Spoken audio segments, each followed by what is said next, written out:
स्वागत है आप सबका हमारे YouTube चैनल स्टडी पॉइंट में। आज हम लोग सामान्य ज्ञान में देखते हैं वैदिक काल। दोस्तों, मेरा वीडियो आप लोग रोज देखते रहें। इसमें बहुत ही महत्वपूर्ण बिंदुओं को बताया जाता है जो अक्सर परीक्षाओं में आते रहते हैं। तो हम देखते हैं वैदिक काल से संबंधित कुछ महत्वपूर्ण बिंदु। वैदिक काल में जीवन भर विवाह न करने वाली महिलाओं को अमाजु कहा जाता था। मतलब जो महिलाएं जीवन भर अपना विवाह नहीं करती थीं उनको अमाजु कहा जाता था। आर्यों का मुख्य पेय पदार्थ सोमरस था। सोमरस आर्यों का पेय पदार्थ था जो सोम नामक वनस्पति से तैयार किया जाता था। सोम नामक वनस्पति से उसका रस निकाला जाता था और उसी को लोग उत्सव में पीते थे। युद्ध का मुख्य कारण गविष्ट था। गविष्ट क्या था? गायों की खोज। गायों की खोज को लेकर युद्ध होते थे, उसी को गविष्ट कहा जाता था। दशराज्य युद्ध का वर्णन ऋग्वेद के 7वें मंडल में है। दशराज्य का अर्थ ही है 10 राजा। तो दशराज्य युद्ध का वर्णन ऋग्वेद के किस मंडल में है? 7वें मंडल में है। दशराज्य युद्ध क्या था? 10 राजाओं और आर्यों के राजा सुदास के बीच युद्ध। दशराज्य युद्ध कहाँ हुआ था? परशुनी नदी के तट पर। परशुनी नदी रावी नदी को वैदिक काल में कहा जाता था। तो दशराज्य युद्ध परशुनी नदी के तट पर सुदास एवं 10 जनों के बीच लड़ा गया युद्ध था, जिसमें सुदास की विजय हुई। समाज के 4 वर्णों का वर्णन ऋग्वेद के 10वें मंडल के पुरुष सूक्त में है। ऋग्वेद का 10वां मंडल सबसे बाद में जोड़ा गया और उसमें ऋग्वेद के 4 वर्णों का वर्णन मिलता है। ऋग्वेद के 9वें मंडल तक समाज के केवल 3 वर्णों का वर्णन मिलता है, ब्रह्म, क्षत्र और वैश्य। जबकि ऋग्वेद के पुरुष सूक्त में, ऋग्वेद के 10वें मंडल के पुरुष सूक्त में 4था वर्ण भी आ गया, अर्थात शूद्र। तो इन 4 वर्णों का वर्णन ऋग्वेद के 10वें मंडल के पुरुष सूक्त में मिलता है। बाल विवाह एवं पर्दा प्रथा का प्रचलन नहीं था। ऋग्वेद काल में बाल विवाह नहीं होते थे और पर्दा प्रथा नहीं था, अर्थात महिलाओं को भी समानता का अधिकार था। महिलाएं भी शिक्षा ग्रहण करती थीं, यज्ञ करती थीं। महिलाएं शिक्षा ग्रहण करती थीं। वैदिक कालीन समाज में नियोग प्रथा प्रचलित थी। अब यह कई बार परीक्षाओं में आता है कि नियोग प्रथा क्या थी। नियोग प्रथा में विधवा औरत अपने देवर से शादी कर सकती थी। तो वैदिक कालीन समाज में नियोग प्रथा प्रचलित थी। नियोग प्रथा क्या है? विधवा महिलाएं अपने देवर से शादी कर सकती थी। सभा एवं समिति राजा को सलाह देने वाली संस्थाएं थीं। सभा श्रेष्ठ एवं संभ्रांत लोगों की संस्था थी। समिति सामान्य लोगों की संस्था थी।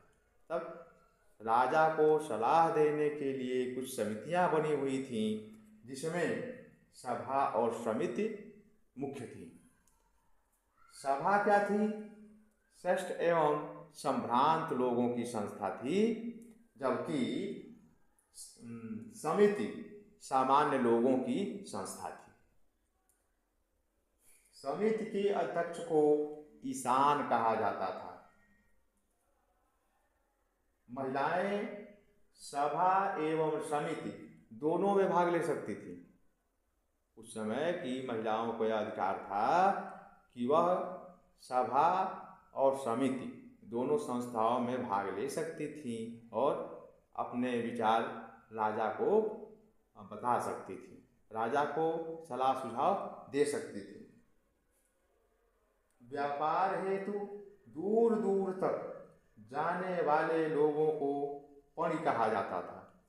मतलब ऐसे व्यापारियों को जो घूम घूम कर व्यापार करते थे, उन्हें पणि कहा जाता था। ऋण देकर ब्याज लेने वाले व्यक्तियों को वेकनाट कहा जाता था। वेकनाट का अर्थ है सूदखोर। मतलब जो पैसा उधार देकर उस पर ब्याज लेते थे, उन्हें वेकनाट कहा जाता था। व्यापार में वस्तु विनिमय प्रणाली का प्रचलन था। मतलब जो व्यापार करते थे उसमें मुद्राएं नहीं चलती थीं, वस्तु के बदले वस्तु दिया जाता था। उसमें अधिकांश व्यापार गायों के माध्यम से होता था। मतलब गायों को दे करके और वस्तुएं खरीदी जाती थी। तो व्यापार में वस्तु विनिमय प्रणाली का प्रचलन था। धन्यवाद। देखते हैं ऋग्वैदिक काल के प्रमुख देवता इंद्र थे। इंद्र को पुरंदर भी कहा जाता है। दोस्तों, पुरंदर का अर्थ होता है किले को तोड़ने वाला। मतलब इंद्र की लोग स्तुति करते थे युद्धों में विजय के लिए। ऐसा लोगों द्वारा माना जाता था कि इंद्र की पूजा करेंगे तो युद्ध में उनकी विजय होगी। ऋग्वेद में इंद्र के लिए 250 ऋचाएं हैं, जो कि सर्वाधिक हैं। मतलब ऋग्वेद में सबसे अधिक ऋचाएं इंद्र देवता को समर्पित हैं। ऋग्वैदिक काल में अग्नि दूसरे स्थान के देवता थे। ऋग्वेद में अग्नि के लिए 200 ऋचाएं हैं। मतलब इंद्र के बाद सबसे अधिक ऋचाएं अग्नि देवता को समर्पित हैं। अग्नि देवता को मनुष्य और देवताओं के बीच मध्यस्थ समझा जाता था। तीसरे स्थान पर वरुण देवता थे। ऋग्वेद में वरुण के लिए 150 ऋचाएं हैं। तो अगर ऋग्वैदिक कालीन समाज में हम देवताओं की स्थिति देखें तो सबसे महत्वपूर्ण देवता इंद्र थे। उसके बाद दूसरे नंबर पर अग्नि थे और तीसरे नंबर पर वरुण देवता का स्थान था। अब देखते हैं हम कि कौन से देवता किससे संबंधित थे। या परीक्षाओं में आता रहता है, कभी मैच करने के लिए दे देगा, कभी सीधा प्रश्न उठ जाएगा कि मरुत देवता का संबंध किससे था। तो हम देख लेते हैं, यह बहुत ही महत्वपूर्ण बिंदु है। इंद्र को युद्ध का नेता और वर्षा का देवता माना जाता था। मतलब इंद्र का संबंध मुख्य रूप से दो से था, युद्ध का नेता था और वर्षा का देवता। अग्नि को देवताओं और मनुष्यों के बीच मध्यस्थ समझा जाता है। आज भी जो पूजा पाठ होता है उसमें जो यज्ञ होता है अग्नि में ही होता है, हवन जिसे कहते हैं। तो यही माना जाता है कि अग्नि में हम हवन कर रहे हैं तो यह देवताओं तक पहुंच जाएगा। अर्थात अग्नि का संबंध किससे था? देवताओं और मनुष्यों के बीच मध्यस्थ। वरुण देवता का संबंध, वरुण देवता समुद्र के देवता थे। इन्हें विश्व का नियामक कहा जाता था। इन्हें ऋत का स्वामी माना जाता था। और यहाँ ऋत क्या है? ऋत का अर्थ नैतिकता से है। मतलब नैतिकता के देवता कौन थे? वरुण थे। मरुत का संबंध आंधी तूफान के देवता से है। मतलब यह क्वेश्चन अक्सर उठता रहता है कि आंधी तूफान के देवता कौन थे? तो आंधी तूफान के देवता मरुत थे। विष्णु, विष्णु को संरक्षक और पालनकर्ता कहा जाता था। मतलब संरक्षक और पालनकर्ता देवता कौन थे? विष्णु थे। दोस्तों आप लोग को बता दें कि विष्णु देवता का वर्णन ऋग्वेद के 10वें मंडल में हुआ है। इसके पहले के मंडलों में विष्णु देवता का वर्णन नहीं मिलता है। ध्वज क्या था? ध्वज को आकाश का देवता कहा जाता था। ध्वज सबसे प्राचीन देवता थे।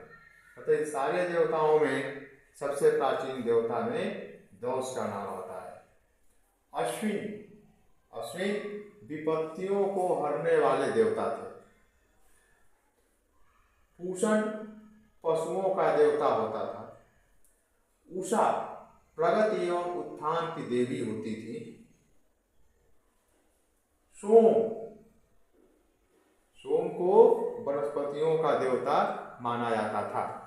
इसके अतिरिक्त दोस्तों अनेक प्रकार के देवी देवताएं थे। जैसे मरियम्मा को शीतला देवी समझाया जाता था।